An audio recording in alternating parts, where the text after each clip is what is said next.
In honor of the celebrations of the 100 years of the Salesian Sisters' presence in North Haledon, myself, Rosario Pereira Garrido, along with Josefa Navarro Margrogan, Marta Pereira Bencomo, and Teresita Perez, would like to share with you a little bit of what happened in 1961, 60 years ago, regarding the heroic moments of the Salesian Sisters in Cuba and the warm welcome they received by the Salesian Sisters of the United States.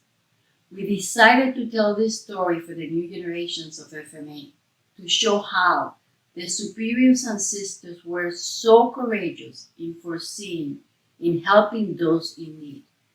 This is a story of a coordinated effort of hearts who love the Lord. The FMA Institute had been in Cuba for 40 years since November of 1921. In 1961, there were 156 sisters, staffing 11 schools. 2 of these were boarding schools and the novitiate. Cuba had been part of the Mexican province during Mexico's persecution.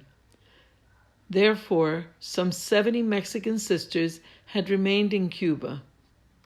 During the spring of 1961, the sisters began to face tremendous ordeals on the part of the communist regime. The community of La Granja, an all-boys boarding school, had been searched, and the superior was placed on house arrest. Mother Ercilia Griñola, the provincial, went to visit that community despite the danger. But before entering the convent, was searched by a militiaman who found a holy card of Saint Michael stepping on the dragon with Fidel Castro's face. She herself ended up in house arrest for over 17 days, with the daily threat of being shot by the firing squad. The socialist mentality was becoming stronger, and anti-Catholic sentiments were also developing. Soon, the religious communities began to be targeted. The events that I will describe happened in most of the FMA communities. All the communities in Cuba had the convent above the school, so you can imagine the fear our sisters experienced as they were awakened at all hours of the night with continuous bell ringing and vulgar shouts. Some nights returning several times to search the premises and demanding the sisters' names. Castro's regime had organized youth associations, and some of the older students had joined. However, most of the students were loyal to the sisters, and although the classes had been canceled by the government, these students and their parents did not leave the sisters unattended. The upheaval produced on April 17, 1961, the day of the Bay of Pigs invasion, caused the militiamen to abandon La Granja convent. The sisters then took advantage of the unrest in the country to take both sisters who were in house arrest to the Mexican embassy for safety. 2 weeks later, on May 1st, Fidel Castro demanded all priests and religious to leave Cuba. The very next day, the government confiscated each of the private schools, having military men and women guarding the entrances. The sisters could not enter anymore in the classrooms, nor be free to go around the school.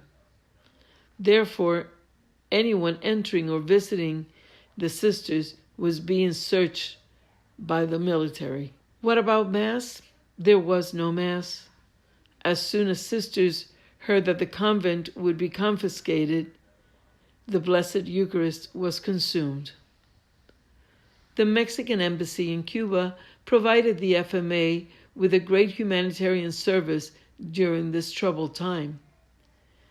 The Mexican consul visited the FMA communities to collect the sisters' passports, since several had been stolen during the searches of the sisters' properties. These gestures of solidarity cost the consul his life once the sisters departed from Cuba. It's at this time that communication began with the Sisters of the USA.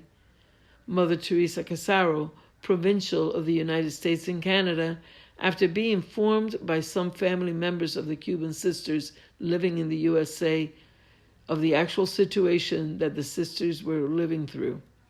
She then communicated with the Superior General, Mother Angela Vespa, in Turin, who told her to do whatever she could to help the Cuban sisters.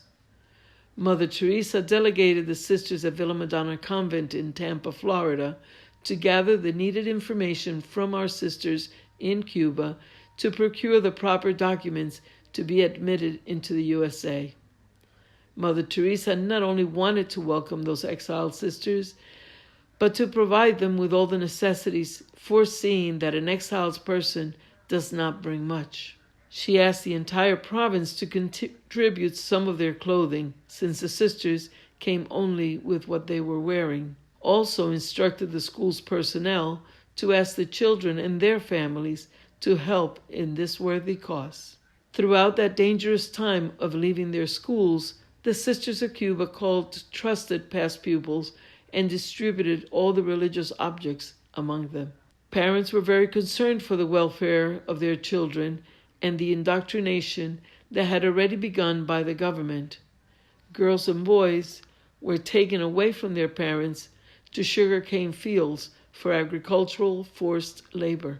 The sisters were constantly thinking of their girls and sought to save as many as they could. The superiors approached some past pupils and trusted benefactors to ask if they wanted their daughters out of the country. Everyone thought that it would be only for a couple of months. Those willing to send their daughters were to quickly get the necessary documents. Meanwhile, the sisters began to gather at the provincial house. There, a sister was in charge of processing the departure of the Cuban sisters, and another one was in charge of the Mexican sisters. Mother Ercilia was at this time in the Mexican embassy. I am sure many of you have heard some part of this story, but I want to highlight some of the unsung sacrifices of our first province of the FMA here in the United States, which at that time included also Canada and the West. Through the efforts of our sisters of Villa Madonna Convent, especially Sister Filomena Martorano, who made it possible for the Cubans to leave the country by getting their visas waived for all the sisters and girls. The first group of sisters, 37 of them, departed on May 23rd. The next day, Sister Vincent Jalebra and Sister Rose Pucci, both animators, flew from Tampa to Palm Beach to welcome them and each of the next two groups. The second group arrived on the 27th with 26 sisters plus 6 young ladies. The third group arrived on June 7th with 18 sisters and 15 girls. But there was one more unplanned trip because 3 blood sisters, who we know as the Navarros, were not allowed to board with the last group. They all came by way of a ferry. Each group spent over 15 hours of traveling, including the night on the sea. Because Castro had denied the Red Cross the right to land a plane to pick up the religious. Some past pupils rented boats to be near the sisters a little longer while they waited for the ferry's departure. Once each group arrived, they were escorted to St. Anne's School in West Palm Beach, staffed by the Dominican sisters, where arrangements had been made to provide a shower and a snack before the next lap of their journey that would take 40 more hours. The sisters at Tampa turned to Mr. Oliva, great benefactors who willingly paid for the buses that would transport the Cuban sisters to Newton, New Jersey. The new Sacred Heart Novitiate was providentially the most available place for all those newcomers. The girls stayed in the newly acquired Camp Auxilium. Yes, even here, the Lord provided a perfect group to aid, get the place ready for the first resident campers. After the sisters arrived in Newton, the real work began for our sisters in the north. Here were 81 Salesian Sisters, but where could they continue to spread God's work? The provincials from other provinces had offered to also welcome some sisters.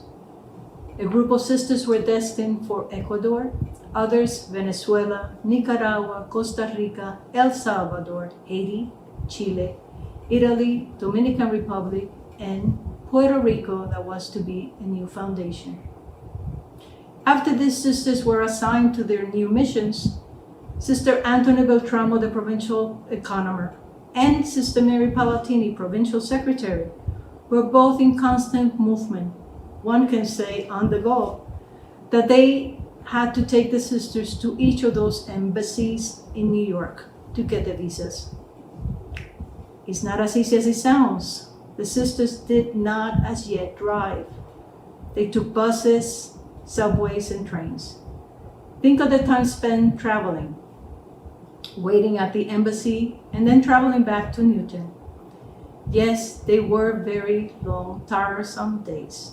And most of this trip took place from the end of May to mid-July. Then there were the trips to the airport.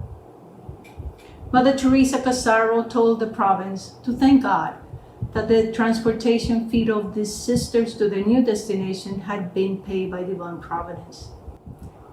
In between, there were those sisters who taught them English, others planned or took them to visit different communities so as to distract them from the sorrows of leaving not only their families, their country, but everything the government had taken over.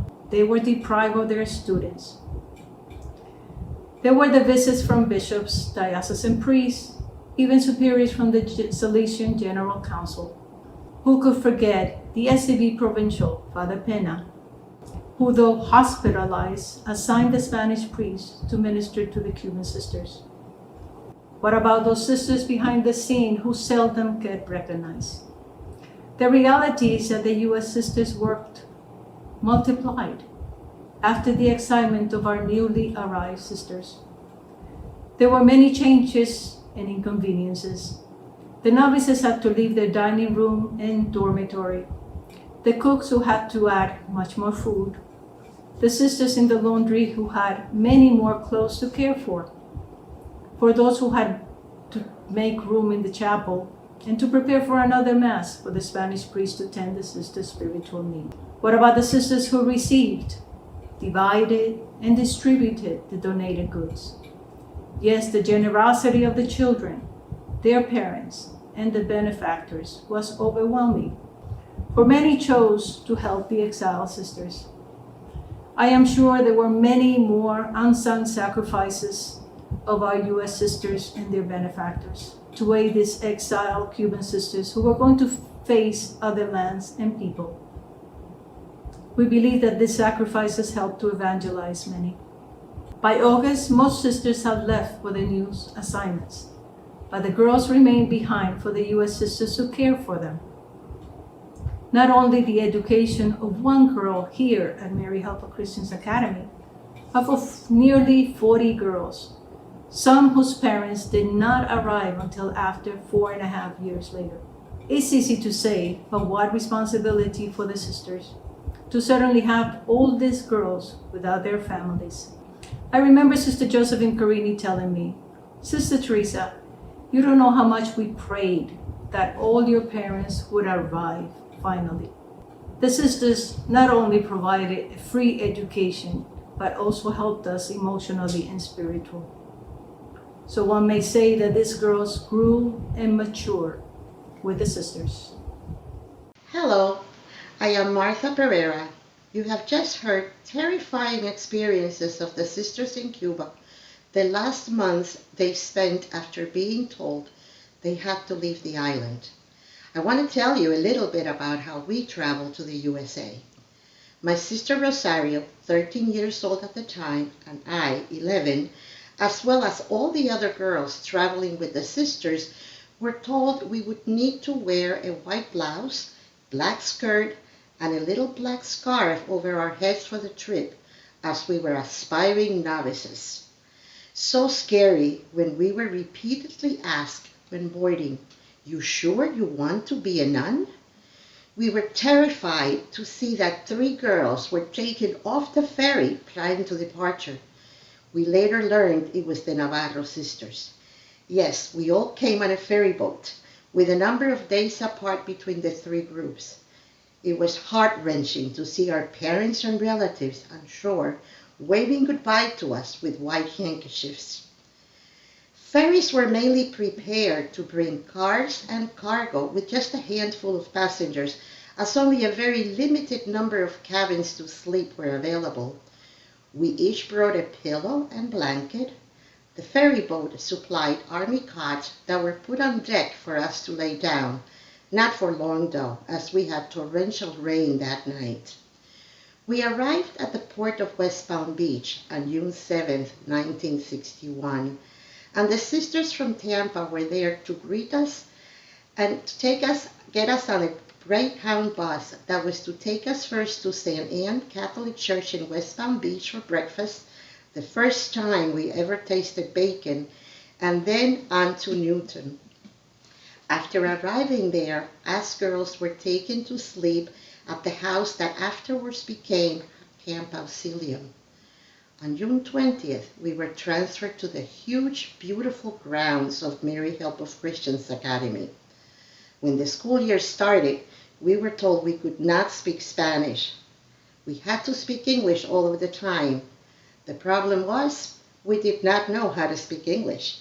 The sisters were super patient and understanding in our trying to quietly speak in Spanish to each other. Well, not all the sisters, most of them were.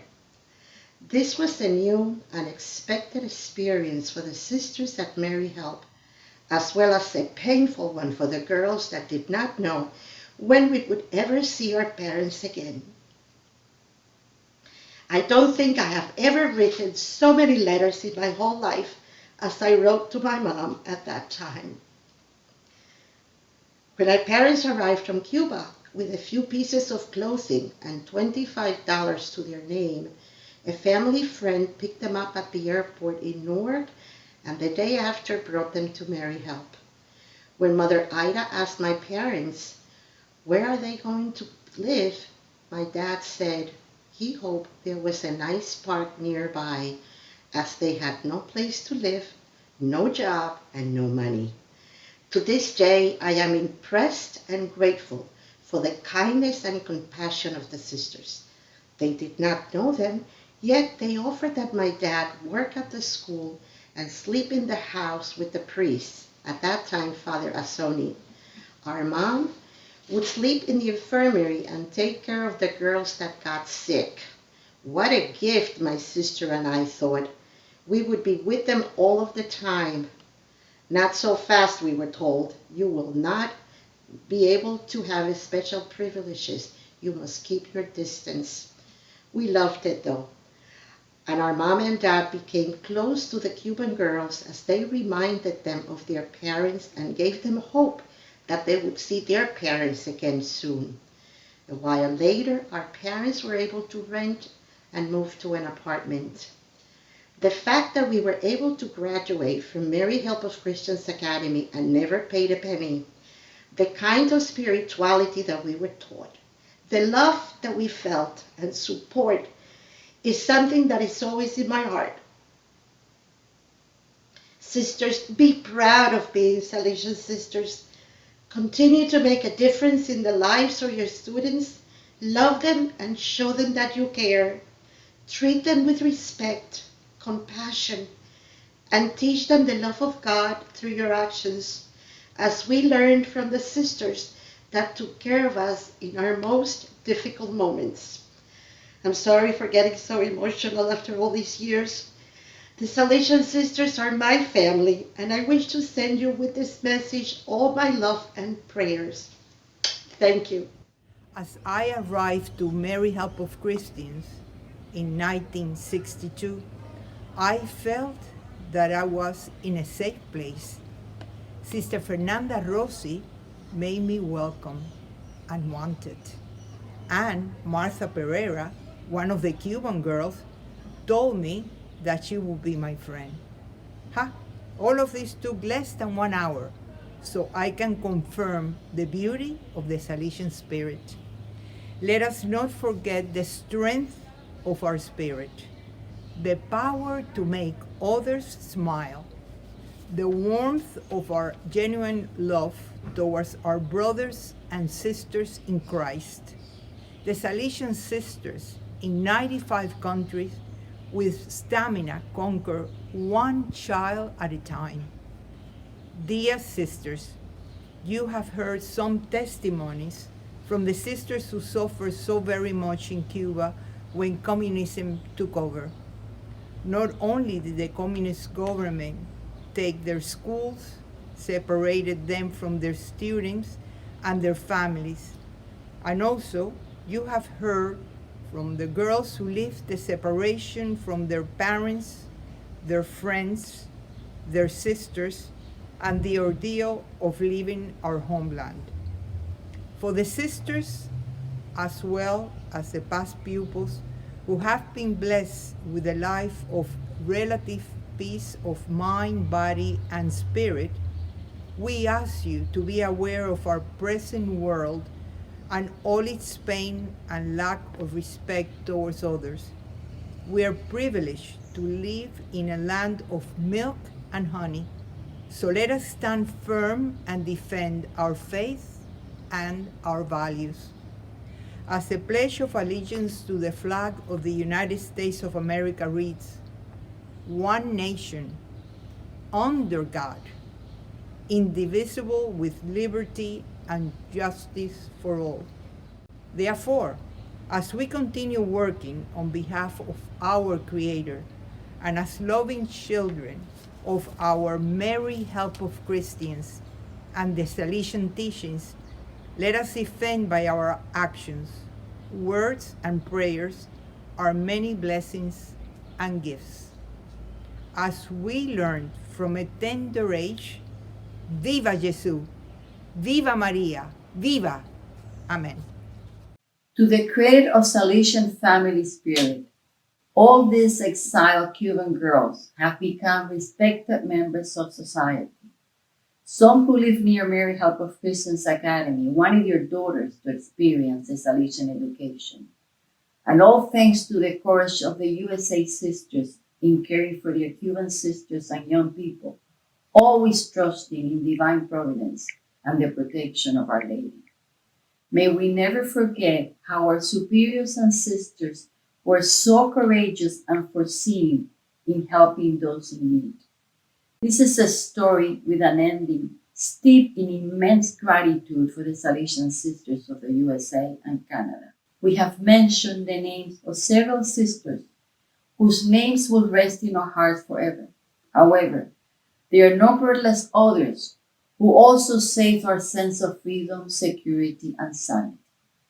As we took our place in the USA and other countries, we felt a new life surge in our souls. As Mary Help of Christians saved persecuted Christians in age past, her loving and strong presence kept us close, protecting us and helping us to know that all will be all right. So did the FMAs in the various communities with their open-hearted welcome and help. We love our Cuba. We love this country. We pray for the conversion of Cuba. And we love all the generosity and self-sacrificing of the FMAs who went beyond the call of duty to assure our freedom here and elsewhere. Our grateful prayers, beyond what words can express, are with the FMA and all who help us in our stressful time. Much gratitude to all the sisters who became mother to us and help us immensely to be people with respect and dignity in this country.